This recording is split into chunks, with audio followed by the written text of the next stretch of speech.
He looks and sees. It says you have an email if you have one. So, okay, here we are with Alejo Carpentier. I have put in, Phil, would you just put our blackboard, our tablet up for a minute? I promised you I would get the exact dates of Schul Solar and Borges last time, and there you see them. I told you that Schul Solar, that wonderful expressionist painter that was Borges' great friend, took the odd pseudonym of Schul Solar. His name was Alejandro Schultz Solardi. His mother Italian, his father Lithuanian. So the Schultz and the Solardi combined into Schul Solar. And then Borges, as you see, and Carpentier both lived to be to a ripe old age. Obviously, they overlap. They certainly knew each other's works, but again, we're going to make a radical shift from Borges now to Carpentier. Carpentier, to me, belongs more in the same category with Garcia Marquez than he does with Borges. And Carpentier, I think, is a writer without whom Garcia Marquez wouldn't have been possible. Because he's writing, as you see, he's writing, well, he begins much earlier, 1928 is the birth date of Garcia Marquez. So Carpentier is a very crucial figure for contemporary Latin American fiction. And let me just tell you a little about him before we go through the two essays that are essential essays in our thinking about magical realism in the Americas, and particularly in Latin America. Carpentier was born in 1904 to French parents who had emigrated to Cuba. He's Cuban, of course, but their parents were French and had emigrated to Cuba 2 years earlier. So he grew up speaking French, and he spent really more than half of his life in France. As you can tell from his essays, he's a great traveler, but he very much is identified as a Latin American writer, and he always wrote in his fiction in Spanish. His first novel, 1949, is the one we're going to read on Tuesday. You'll have it read. And we're supposed to do a quiz, which I hope we'll get to today. We're running behind. But I do want you to have The Kingdom of This World read by Tuesday. It's a skinny little book. Others of his titles, if you're interested, are The Lost Steps, 1955, Explosion in a Cathedral, 1959. My favorites are two thin novels that he writes at the end of his life, 1978, I believe, 76 and 78. Baroque Concerto is the name of one, except it's translated into English with the Spanish title, Concierto Barroco, or Concierto Barroco, and The Harp and the Shadow. And those are magical realist fictions which mix time and place. There's a ghost of Columbus that appears in The Harp and the Shadow. So he's always had a penchant for, let's say, what he calls lo real maravilloso. He was a great supporter, to the day he died, of the Cuban Revolution and of Fidel Castro. His wife, who's still alive as far as I know, I visited with her, in fact. I had the privilege of meeting her about 1.5 years ago, and she's still in Havana and still supporting what is called the Fundación Alejo Carpentier. If I've said that Garcia Marquez and Borges are national monuments in Colombia and in Argentina, Carpentier is a national monument in Cuba. He supported the Cuban Revolution, though he hadn't lived, he spent the decade of the 30s in France. You'll notice all those slams against Surrealism in his second essay. He was very much involved with Surrealism in the 1930s in France, but came back and disavowed Surrealism as the laboratories of the imagination. It's willed fantasy, he says, but in America it comes from the cultures and comes from the histories. We'll see the argument in a minute. But he was he learned a lot from being with Surrealists in France. He was then in Venezuela for many years. The Cuban Revolution, as you know, occurs in 1959. He comes back to Cuba after, some cynics say, making sure that the coast is clear. The coast was clear. He became an apologist for the revolution and for communism. And he spent the last 2 decades of his life almost from 1960 to 1980 in Paris as the cultural attaché for Cuba in Paris. So he lived a wonderfully dual citizenship and dual cultural life. And I think that's why he's so clear about Latin America. It takes an outsider, I think, at times to theorize Latin American reality. And so what he's done, and now, again, people, some critics are skeptical that he exoticized Latin America for Europe. He said, in Latin America everything is marvelous and so forth. And it is a kind of outsider's position, but what he did was give permission to the generation of writers following him to write about Latin American realities. He gave permission. He opened the door to a Garcia Marquez, to a Carlos Fuentes, to those wanting to define in their fiction Latin American reality, as opposed to what had gone before, which was certainly about Latin America, but in a more European mode, let's say. So the inventions, the originalities of both Carpentier's work as well as the writers who follow him, I think, is noteworthy. So I don't love Carpentier's work, especially some of the middle novels, which are kind of long and very historical and not my favorites, but I do think that he's an essential writer for the boom in Latin American fiction that occurred starting in the 50s, 60s, and through the end of the 20th century. You know, Carlos Fuentes likes to say, he says, well, you know, the novel, he says, it has its ups and downs in this nation or the other. He says,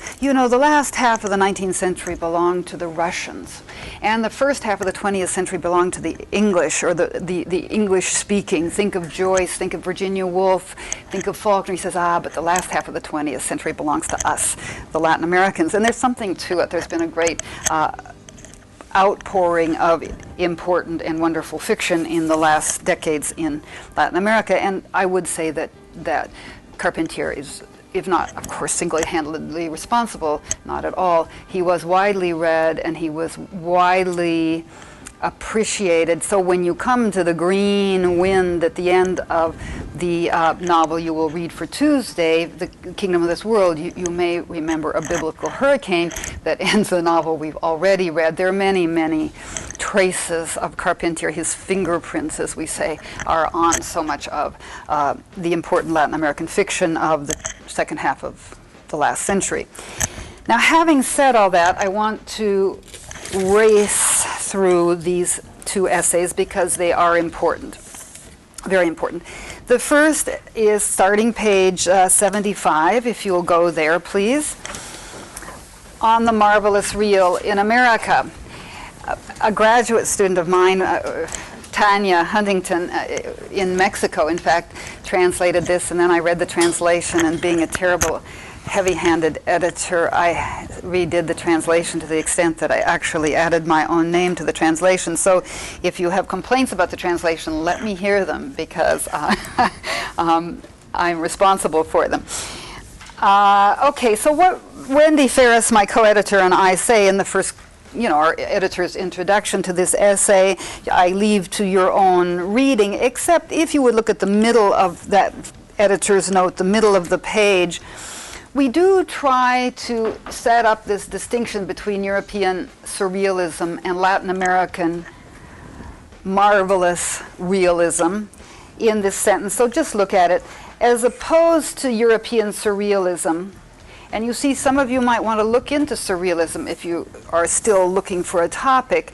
Surrealism is an avant-garde movement, as you well know, like those that you saw in the museum, like magical realism, an attempt to get away from the rationalist, empirical, technical discourse of the 19th century. So surrealism is very much akin to magical realism, as much as Carpentier is going to try to dissociate himself from that movement.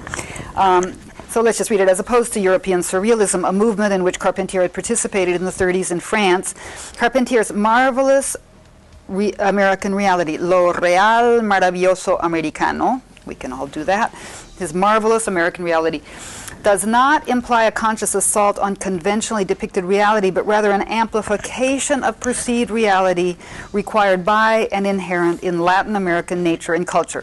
This, he says, is something special in Latin America. That's why he calls it Americano, by which he means Latino-Americano.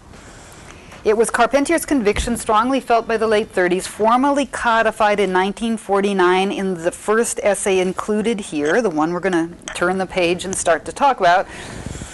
And he elaborated interartistically in 1975 in the second essay included that lo real maravilloso americano differed decidedly in spirit and practice from European surrealism.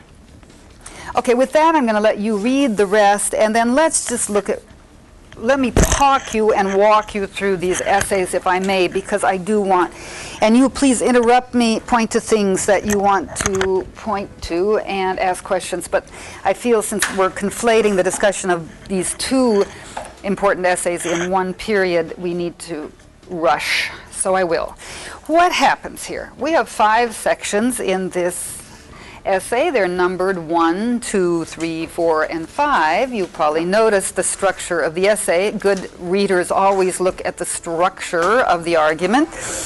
And this is odd. He's going to tell us about a marvelous realism, a marvelous real in America. And what does he do? First, we're in China. Then we're in the Islamic cultures. Then we're in the Soviet Union. Then we're in Prague. And finally, section 5, we get around to Latin America. He's quite a tourist, this fellow, isn't he? He's omnivorous, and you may get tired of references to here and there and this person and that work that you don't know. You may also want to look up some of them, but you get the sense. And what is he doing? He's looking at a kind of magical realism or counter-realism in Chinese culture, in Islamic culture. He's universalizing the magical in order to specify it as a Latin American category. He's saying you see this everywhere, and it becomes explicit in the next essay. You see this kind of representation, this kind of magical counter-realism everywhere, but now, he says, particularly in Latin America, we're going to see it. So he's arguing at the same time that it's a universal, a human constant, as he says, in a spirit. It's not a historical thing. It's not not a geographical thing. At the same time, then he's going to say, but we're specialists at it. So he universalizes in order to specify, in order to take this category and make it into a Latin American form of identity, a form in which Latin Americans can recognize themselves. And they do, and they did. They did and they do. So this is, this first essay then, I'm just going to, there was one place I wanted, this is so typical, I wanted on 78 just to point out one passage where he's talking about Islamic culture. And as you know, Islam forbids the representation of creatures, of human beings, of animals, because it's God's job and God's privilege and God's power to create creatures. But so Islamic art is geometrical, the calligraphic, the calligraphy, the Quran is gorgeous, but it's non-representational, or we should say non-figurative. So he's addressing this. It's about 6 or 7 or 8 lines down. He says, I was amazed by the diverse manifestations of an art. Do you find it? I was amazed by the diverse manifestations of an art that knows how to transform itself and how to play with materials and textures, triumphing over the formidable stumbling block of a prohibition still very much observed against depicting human figures. In terms of a love for textures, serene geometrical symmetries, and subtle reversals, it seems to me that Muslim artists showed signs of imagining an inventive abstraction equaled only by the small, marvelous patio inside the temple at Mitla, which one may contemplate in Mexico. Now, this is typical quintessential Carpentier. He moves straight in one sentence from Islamic culture to Mexico. I'll show you. I hope I have on my, I have slides of Mitla, but it's a geometric, it's an indigenous site in Oaxaca that has geometric fretwork or stonework. And so he's comparing it to the kind of geometry of Islamic art. I just thought I'd point that out because you can say, now wait a minute, this is just sloppy. That's too big a jump to make. He makes a lot of those kinds of jumps, and in fact I have had students, particularly in Mexico, who say, look, for Carpentier, lo real maravilloso is everything. It's everything, so therefore it's kind of nothing. It's such a big category, and we'll see the same with the Baroque. I happen to like big categories where you can fit all sorts of things, so I'm not offended, but I just wanted to point out to you that this is a typical move on his part. But we need to go to the fifth section, which is where we finally get, on page 83, to Latin America. We've seen Mozart and we've seen Kafka, and this is a very ample essay, let's say. But what should interest us most, and it does because he's going to talk about the novel we're reading for Tuesday, The Kingdom of This World, that he first really got onto this theory in Haiti, he tells us, in 1943. But first look, what does he do? Look at where number 5 starts there, a quarter of the way down the page 83. The Latin American returns to his own world, meaning I come back home, he says, and I begin to understand many things. He discovers that although Don Quixote by rights belongs to him, he has learned words in that speech to the shepherds that go back through the ages to Works and Days, a classical work. If you want to know more about Works and Days, you may look it up. He opens up Bernal Diaz del Castillo's great chronicle. We've talked, I think, about Bernal Diaz in this class. Cortés's lieutenant who wrote up the conquest of Mexico 50 years after it happened. As an old man, Bernal Diaz remembers back to the invasion of Mexico by Cortés and his 700 men. It's called The True History of the Conquest of Mexico. It's a fascinating book. And he's going to head here, and he refers to Bernal Diaz in the second essay as well, because there's a super famous passage in Bernal Diaz that goes like this. When we Spanish troops were crossing the mountains, they land in Veracruz, they hear of this fabulous city of Tenochtitlan, Mexico City. They hear of Moctezuma, they hear of the temples and the gold, and they make their way over the mountains to the Valley of Mexico, where to this day, of course, Mexico City splendidly resides. There's a moment when he says, we crested the mountains and we looked down on the city, this Aztec city, and we thought we were in a dream. He says, we thought we were in a dream of the fantastic literature of the Amadís de Gaula. Now, let's look at what he says here. He's going to, the books of chivalry. He says, so he says, from the very first text about Mexico, we have magical realism. Because there's the reference to the dream, the reference to the book of chivalry, which is like the Arthurian legends, the books of chivalry. Remember, if you know Don Quixote, he goes mad reading those books in his library, and then he thinks he is a knight in shining armor fighting against the enemy and so forth. So it's kind of Arthurian legend. It's the same tradition, late medieval tradition of fiction, based on heroic deeds, dragons, etc. He opens up Bernal Diaz del Castillo's great chronicle and finds himself before the only honest-to-goodness book of chivalry that has ever been written. A book of chivalry where the evildoers are lords, meaning Aztecs, Teules, that's the word for the Indian enemy, if you want. So they're evildoers that one could see and touch, where unknown animals are real, unknown cities are discovered, dragons are seen in rivers and strange mountains, in snow and smoke. Without realizing it, Bernal Diaz bested the brave deeds of Amadís of Gaul, one of these chivalric heroes, Belianis of Greece, and Florismarte of Hyrcania. These are all Arthurian legendary, except not Arthurian, they're chivalric heroes in the texts of the 14th century in Spain. Bernal Diaz had discovered a world of monarchs crowned with the plumes of green birds, vegetation dating back to the origins of Earth, food never tasted before, drink extracted from cacti and palm trees. But he did not realize that in such a world, events tend to develop their own style, their own unique trajectories. Latin Americans drag a legacy of 30 centuries behind them, but in spite of a record of absurd deeds and many sins, we must recognize that our style is reaffirmed through our history, even though at times this style can beget veritable monsters.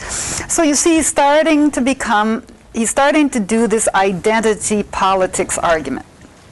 It's identity and cultural, it's cultural and political identity that he's trying to establish here. We Latin Americans, we're ourselves. We're not products of Europe.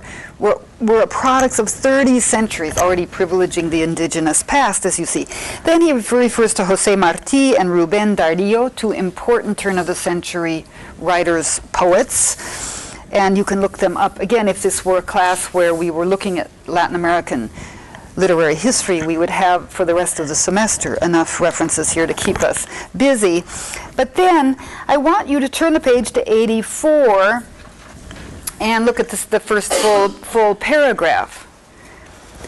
I will say that my first inkling of the marvelous real, and Tanya and I decided to remind you of this very particular phrase because it is different from magical realism. He's saying it's something that is authentic, autochthonous, inherent in the American culture and land, or cultures. So my first inkling of the marvelous real came to me when near the end of 1943 I was lucky enough to visit Henri Christophe's kingdom. Now you're going to read about Henri Christophe, who's a historical figure in Haiti, in this novel for Tuesday. Such poetic ruins, Sans Souci, which is the name of Henri Christophe's palace, now in ruins in Haiti, now in 1943 in ruins, even more ruinous no doubt now.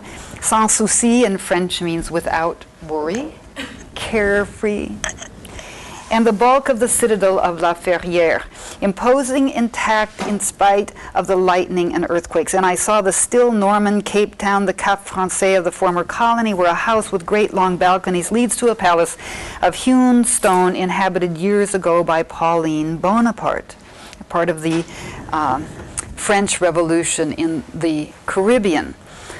You're going to read about her in this novel. He takes this historical setting, and what he's going to do, and we don't need to keep on going too far here, I think that's enough of this for now, he's going to take the African-based culture of Haiti, the French imperial culture, he's going to show how these two systems work at once, two very opposite ways of viewing the world working at once to create lo real maravilloso. Notice there's a teeny-beeny little footnote about 7 or 8 lines up from the bottom of page 84. That footnote is Carpentier's. And look at page 88 just to see what it says. He says, I turn here to the text of the prologue for the first edition of my novel, The Kingdom of This World. What we will read after this footnote number 1 was originally the introduction to, in 1949, to The Kingdom of This World. It's a sort of amazing moment in 20th century Latin American literary history, this prologue that announces, we've seen a huge elaboration, he's added that on when it was published in 1967, 64, I guess, Tientos y Diferencias, do I have 67, it was actually published in 64 before the edition that I cite here. But anyway, so now from here on we're going to see what was the introduction to the novel you're reading for Tuesday, though it kind of got lost along the way, and I've asked a few Carpentier experts why it was that ceased to be published with the novel, and there are various theories on that. His footnote suggests that it just happened. I don't know. He must have made a decision about that. But look at what he says. I think if you look at the bottom of 85, he's giving us this nice definition. Now this is why I think, Sarla, some of this will help you with the Day of the Dead web paper. I think it would be very useful, this kind of codification of a certain cultural tendency, let's say. Look at the very bottom of 85, second line up. The problem here is that here he's blasting the surrealists, you know, the magicians who invent these things. So let's just start there. He's done it. This idea of willing the marvelous. You can't will the marvelous. He says, oh, these painters, these surrealist painters, they just stand in front of the canvas and say, now I'm going to do something magical or marvelous. It's, that's not like us. Ours is inherent. Ours is, we couldn't escape it if we had to, and we don't want to. So the bottom of 85. The problem here is that many of them disguise themselves as cheap magicians, those surrealists, forgetting that the marvelous begins to be unmistakably marvelous when it arises from an unexpected alteration of reality, the miracle, from a privileged revelation of reality, from an unaccustomed insight that is singularly favored by the unexpected richness of reality or an amplification of the scale and categories of reality, perceived with particular intensity by virtue of an exaltation of the spirit that leads it to an extreme state. Now that's a very long sentence. What he's saying here, in my view, is that the magical realism can arise from the perspective of the viewer as well as from the reality out there. If you turn to page 131, just skipping ahead, he makes this point. He makes all the points again in his 1975 essay, but look at the middle of 131. This is actually an essay by Amaral Shanady, who I'm not having you read, but she addresses this issue of perception. We can say, you know, beauty is in the eye of the beholder. Well, so is magic, even though at the same time Carpentier is saying it's here. It's in the Latin American territory. But look at that sentence that begins, it's about 6 lines down from the first full paragraph. Leal, she's speaking of another theorist of magical realism. Leal defines magical realism as an attitude toward reality that consists in the discovery of the mysterious relation between man and his circumstances. In order to perceive the mysteries of reality, the magical realist writer heightens his sentences to an extreme state that allows him to intuit the imperceptible subtleties of the external world, the multifarious world in which we live.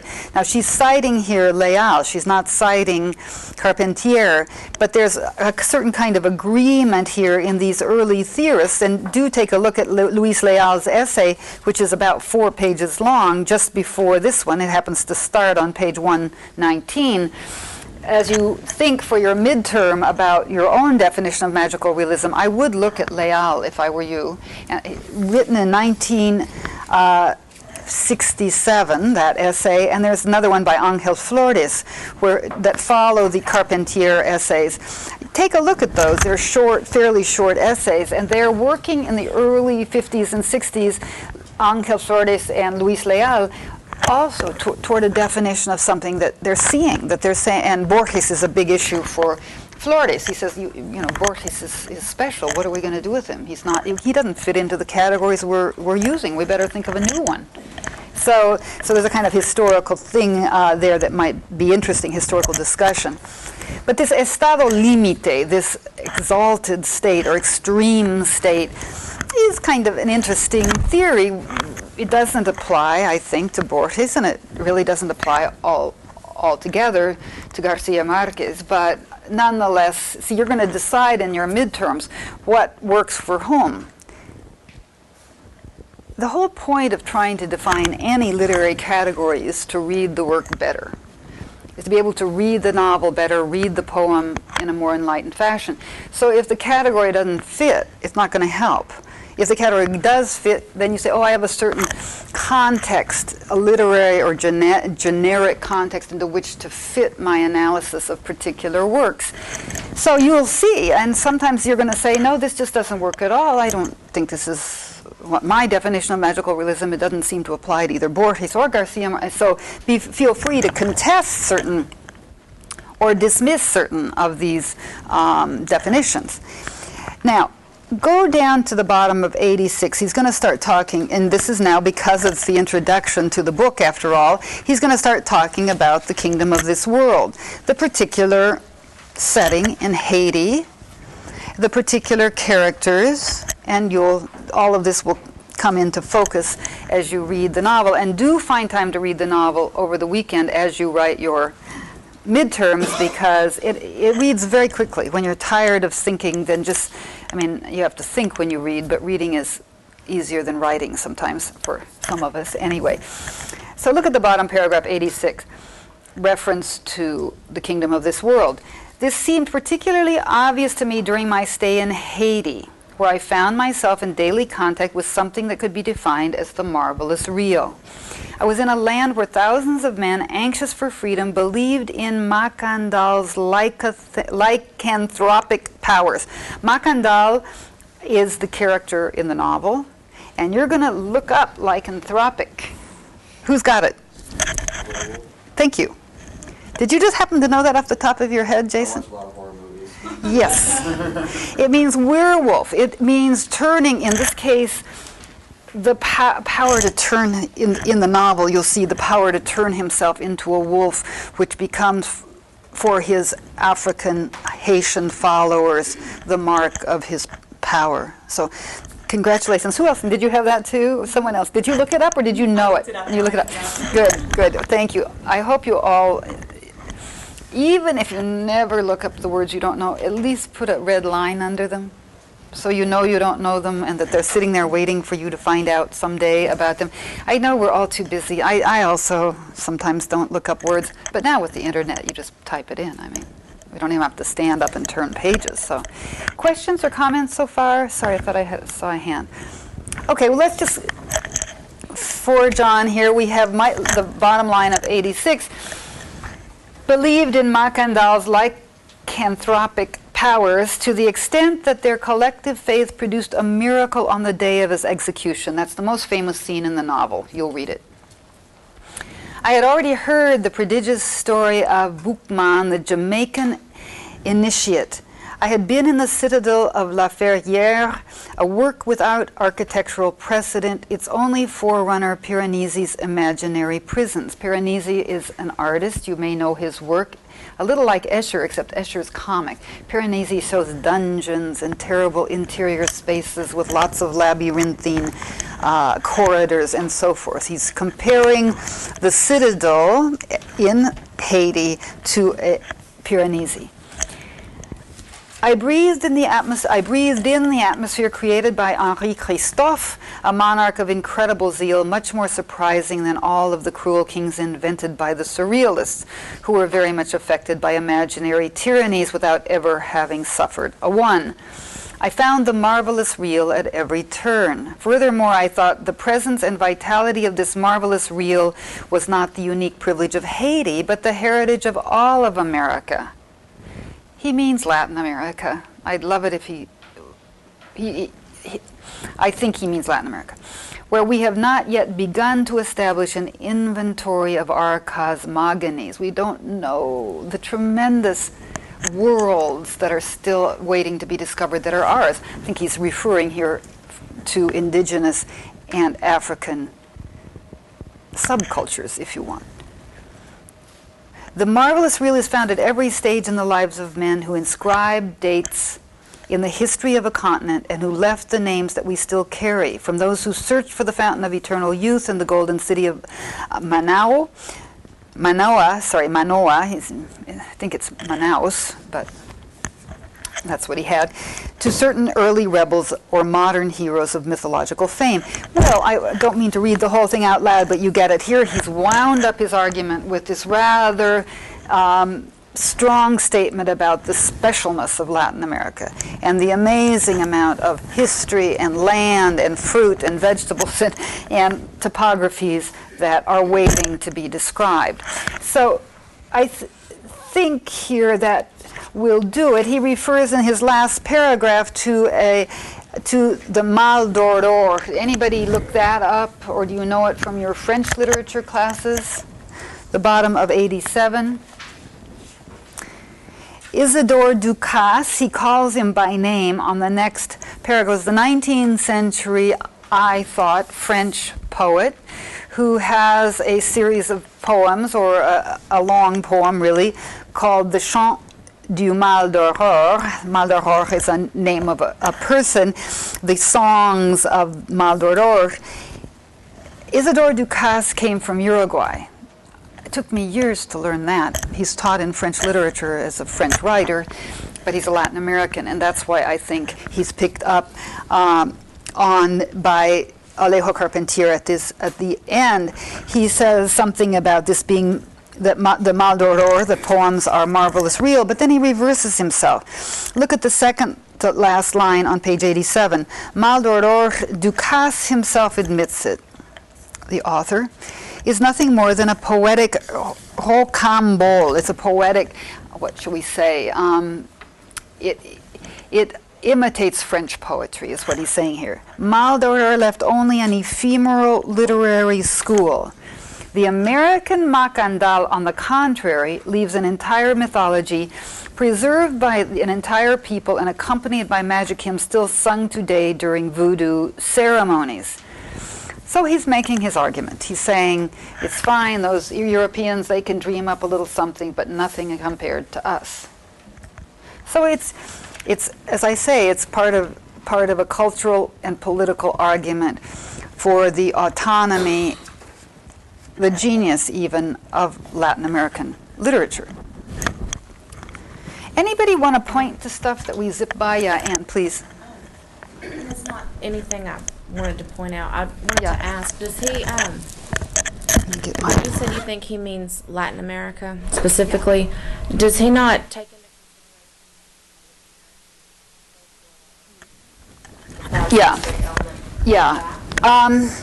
what a good question. You know, I think Carpentier was deeply uninterested in the US of A. So though he certainly, he didn't travel much, and certainly after 59, he had nothing to do with the US because he's a Cuban employee, a government official.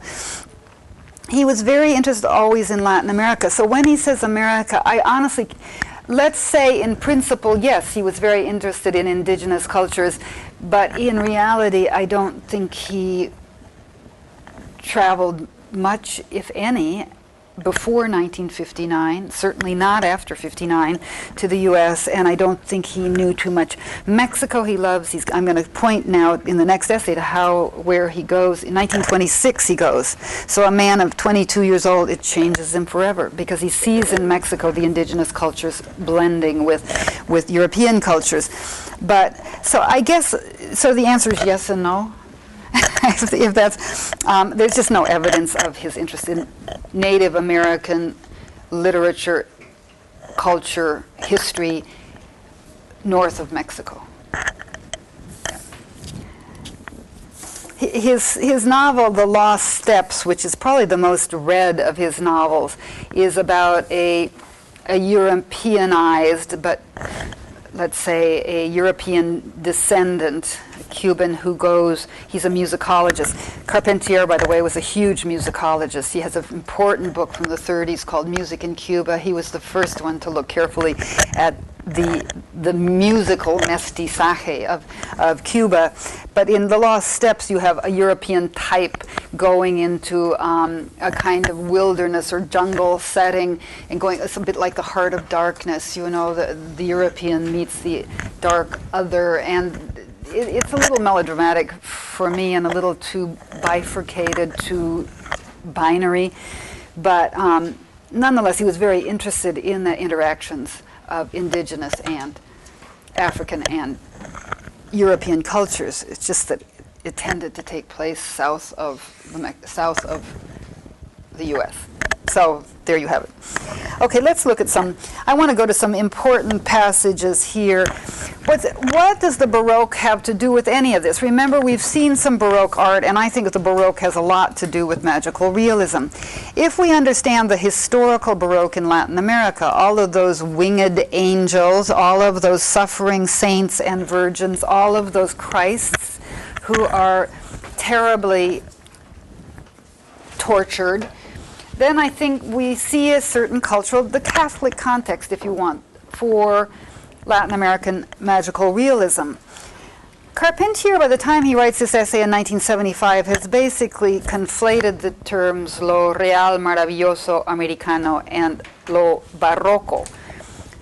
For him now, the Baroque starts to sound like the magical real of the earlier version, and he celebrates the Baroque. He says Latin America is Baroque, we're all Baroque. I want to go to the most famous of his cites along these lines, which is page 100. Again, the same celebration that we've talked about before, the celebration of a mixed culture, a culture where contradictions sit side by side, where tensions exist, where two contradictory things or more can be true at once. It's not the rational, the logical, the causal, if this, then that. No, if this, then, well, who knows, a garden of forking paths. So that rejection of the logic of cause and effect in favor of a culture where lots of things, lots of contradictory things are true at once. Look at what he says. It's the middle paragraph, the first paragraph below the middle of the page, on page 100. This is a much cited phrase, or set of phrases. And why is Latin America the chosen territory of the Baroque? Because all symbiosis, all mestizaje engenders the Baroque. The American Baroque develops along with the Criollo culture. There's a mistake there. Would you put a little 6 on top of that 5? For some reason, that footnote got messed up. It's supposed to be to my footnote 6, which describes Criollo, and I'll do it in a minute with you. The American Baroque develops along with Criollo culture, with the meaning of Criollo, with the self-awareness of the American man, be he the son of a white European, the son of a black African, or an Indian born on the continent. Something noted admirably by Simon Rodriguez. We won't, the teacher of Bolivar, we won't go on there, but something admirably noted by Simon Rodriguez. What is the Baroque? What is Criollismo? The awareness of being other, of being new, of being symbiotic, of being Criollo. And the Criollo spirit is itself a Baroque spirit. Okay, now that seems to be quite repetitive, and indeed it is. If you look at footnote 6, which I ask you to do on page 108, I note, it's a translator's note, that we use the word criollo instead of Creole because for U.S. audiences, Creole speaks of Louisiana. We speak of Creole food. Creole is the same as criollo, but in the U.S. it's come to denote a certain cuisine more than anything, which is fine. We all love Creole food. But criollo means, in Mexico, it means a Spaniard who's born in the New World, a first-generation immigrant. But what Carpentier means here by it, criollo, is mixed, a mixed person. A person of more than one culture. So even the criollo in Mexico, the fellow born in, or woman, the Spaniard born in the New World is already the other, something other. Is he saying, oh, isn't that too bad? Because indeed, criollos had less power than Spaniards, peninsulares, people who came from Spain. That was how Spain controlled its overseas empire. It would constantly send bureaucrats and priests. Once you had been born in the New World, no, you weren't going to have the same privileges as someone who was sent over. So the idea was to disallow or to subvert the growing up of a native population, even of European origin, who would have more loyalty to Mexico than to Spain. So, but that's not what Carpentier is talking about here. He's talking about mixture. He's celebrating cultural syncretism. He doesn't use the word syncretism, but I will, S-Y-N-C-R-E-T-I-S-M, syncretism. That's not the same as synchronism. It's not like synchronizing our words. Syncretism, syncretic cultures are cultures that take from various cultures and fuse or merge them. And syncretic actually means, and you'll see a wonderful example of it at the execution of Magandal in The Kingdom of This World, where you have two sets of consumers, African descent and Europeans, witnessing the same event and understanding it in two perfectly and absolutely opposite terms. So syncretism can be something that houses different belief systems that work in different ways for different consumers, or it can mean more simply a criollo culture, a mestizo culture. So now you see Carpentier, the Frenchman in Cuba and in Venezuela, where he lived a long time, and having come from Mexico, I mean, his visits to Mexico, his friendship with Diego Rivera, and with Siqueiros, by the way, somebody was talking about that, it influences him tremendously. Now, in what little time remains, would you just turn back to 99? I'm interested in, because I'm a Mexicanist really, and I'm interested in Baroque art, very interested in Baroque art, and especially Mexican Baroque, which I know, and you've seen slides of, and I'll show you some more on Tuesday. I just want you to note where he's referring to Mexican artifacts and sites to make a Latin American argument. A Cuban referring to these sites in Mexico. As I said, Carpentier visited Mexico in 1926 when he was 22 years old. What's happening in 1926 in Mexico? It's the post-revolutionary period. Diego Rivera is painting the revolution on the walls. It's an incredible time for the indigenista movement, the indigenist movement, where there's a celebration of native peoples, there's a move to educate native peoples. We can say there's a lot of hypocrisy in that. Mexico was celebrating its own past, recuperating its own past for political reasons of the leaders, many of whom were not indigenous, but nonetheless, it's a moment, it would be a perfect moment for a young Carpentier, super aware of cultural issues, to go and see the things he saw. So look at page 99. He refers to it's in 98, I'm sorry. Look at that paragraph, middle of the page. America, a continent of symbiosis, mutations, vibrations, mestizaje, has always been Baroque. The American cosmogonies, where we find the Popol Vuh, the sacred book of the Quiché Maya, you may know about that. The Chilam Balam, he's speaking about the sacred books of the indigenous peoples. He skipped to the next one. He mentions Quetzalcoatl and so forth. Then he goes on to Aztec sculpture. I'll show you some pictures on Tuesday. Quetzalcoatl at Teotihuacan, the ceremonial site outside of Mexico City. And then he analyzes this. He says, indigenous art is Baroque too.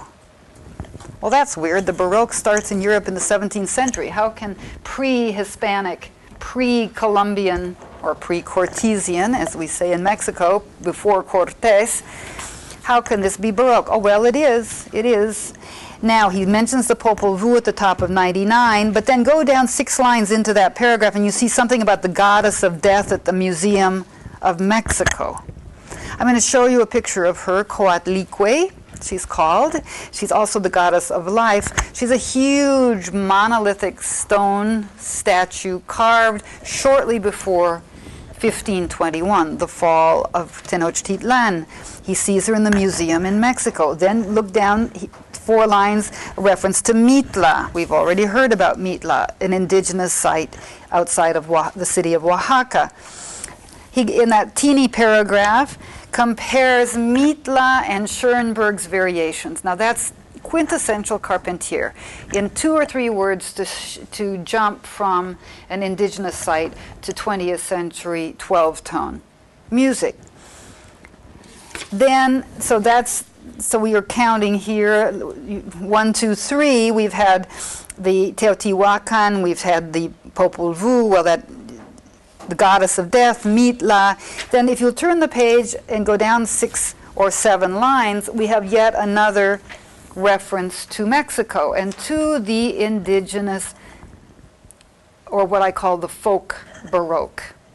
The Baroque brought to Latin America by the Spaniards, but constructed with indigenous artisans.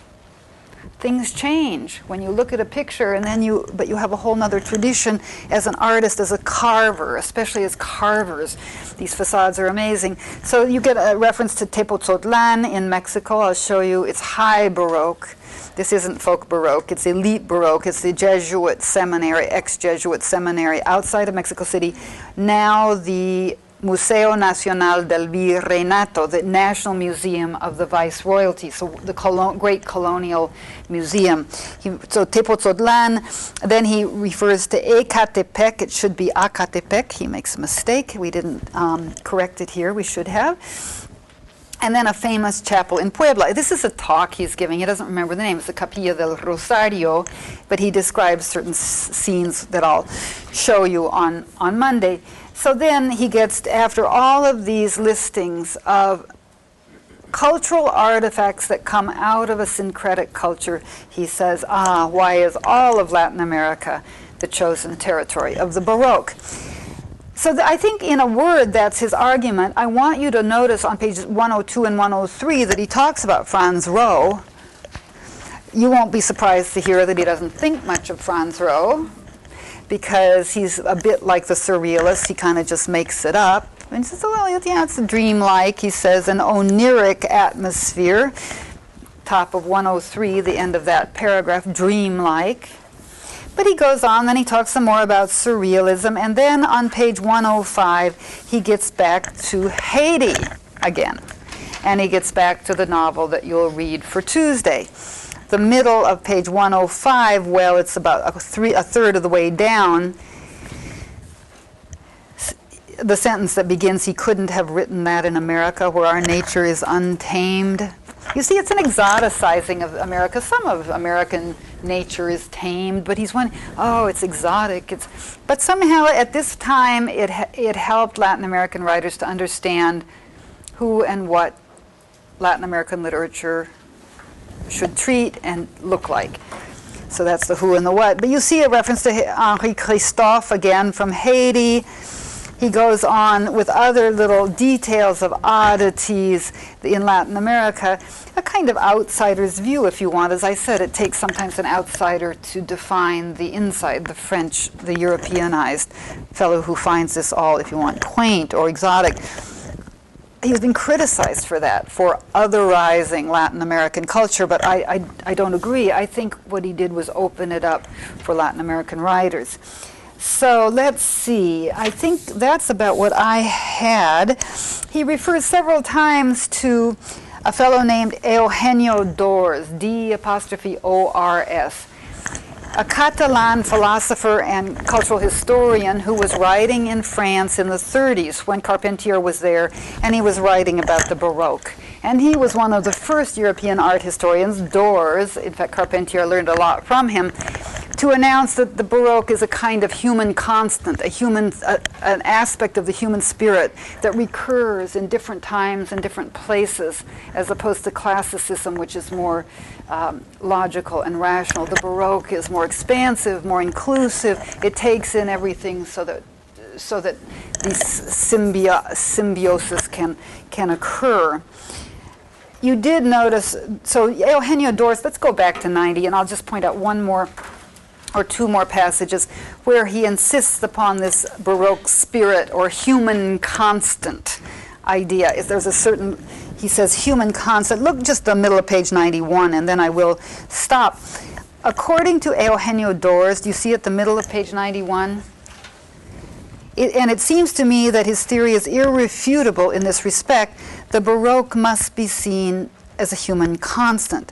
Thus, a fundamental error to be erased from our minds, the generally accepted theory that the Baroque is the invention of the 17th century in Europe, we should say. This is where a couple of my Mexican students, when I was teaching in Mexico one year, said, no, but it just doesn't do us any good to say that everything is Baroque, or everything that is inclusive, that is complicated, is Baroque. Still, so just be aware of that discussion. You can decide whether you prefer the art historical category of the 17th century or whether you prefer an opening up to include indigenous cultures and so forth. Okay, you have your work cut out for you for the weekend. If anybody gets into a terrible crisis, just email me and I'll get you out of it. I hope. Never know.